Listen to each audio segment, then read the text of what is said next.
नमस्कार मित्रांनो, मी राज चंदावाड आणि नेहमीप्रमाणे जे काही आजूबाजूला घडतं त्यातनं काहीतरी जे ॲक्टिव्ह आहे, जे ॲक्टिव्हिटी वाढवेल, प्रोडक्टिव्हिटी वाढवेल असे काही पॉईंट्स मी तुमच्यासमोर घेऊन येत असतो.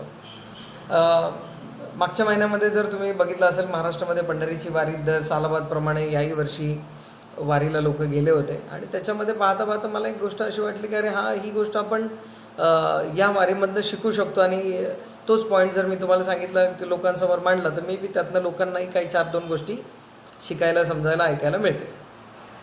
तर मी एक गोष्ट ऑब्झर्व केली की काही एकदम काय म्हणतात डेडिकेटेड लोक आहेत की जे लोक पुण्यातनं निघाले त्यांचं फिक्स आहे की पंढरपूरला विठ्ठलापर्यंत जाईपर्यंत थांबायचं नाही ॲट एनी कॉस्ट.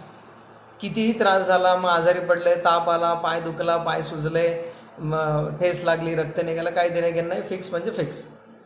पण काही मंडळी अशी आहेत की जे पुण्यातनं निघाले, मग एक दिवे घाट चढला, मग सासवडला गेलो, दमलो, माघारी फिरले. कोणी असं असेल की फलटणपर्यंत गेलो, सासवडपर्यंत गेलो, नीरापर्यंत गेलो, लोणंदपर्यंत गेलो, तिथनं माघारी फिरलो. कोणी नात्यापुत्यातनं माघारी येईल, कोण पुण्याला माघारी येईल, कोण नात्यापुत्यावरनं फलटणला माघारी येईल. तर मला या प्रवासामधनं एक गोष्ट जी समजायला, शिकायला मिळाली ॲज अ नेटवर्कर, की नेटवर्किंगमध्ये सुद्धा आहे ना, तुमच्यातले काही लोक एकदम फुल डेडिकेटेड आहेत की येस, डायमंड जाईपर्यंत थांबायचं नाही आहे, काम करायचं आहे, करिअर करायचं आहे, पडेल ते मेहनत करूया. 1000 लोक नाही म्हणले, 100 लोक नाही म्हणले, टीम तुटली, टीम बनली, तरीसुद्धा आपल्याला काम करायचं, आपल्याला एंडपर्यंत जायचं असं काही लोकांनी ठरवलेलं आहे.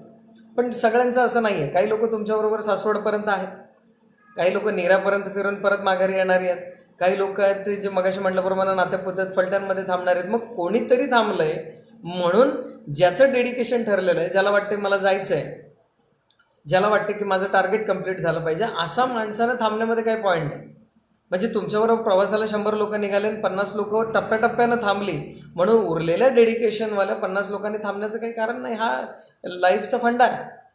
सगळेच शेवटपर्यंत आपल्याबरोबर नसणार हे जसं वारीमधल्या डेडिकेटेड माणसाला, वारकऱ्याला माहिती आहे.